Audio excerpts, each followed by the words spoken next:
Magandang umaga, 200 kilo ng karning botsang nasamsam ng mga otoridad sa Paco, Maynila.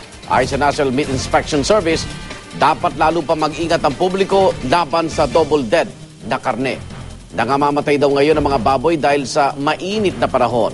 At narito ang report ni Salima Refran. Pauwi ako na maaga ngayon. Masangsang ang amoy at nangingitim na. Ito ang itsura ng tinatayang 200 kilong karneng botsa na nasabat ng National Meat Inspection Service sa likod ng Paco Market sa Maynila. Habang nag-iinspeksyon ng Task Force Bantay Karne sa palengke, isang nagmagandang loob na taga roon ang nagturo sa 3 kahina-hinalang sako at isang plastic na iniwan sa ilalim ng isang basketball ring sa Leroy Street.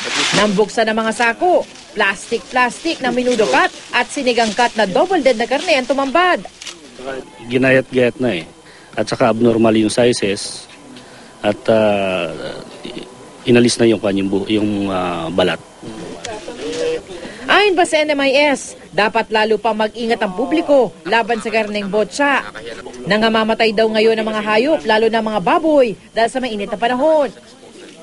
Normal yun sa isang farm. Oo.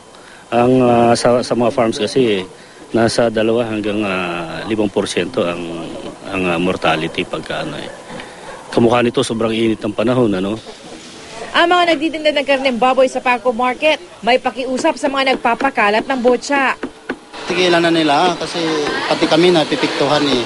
Sana kung mga bumibili, tingnan din nila kung maganda yung binibili nila. At alam na nila yung kung botsa o hindi. Ito ang unang balita mula sa Maynila. Salima Refran, reporting.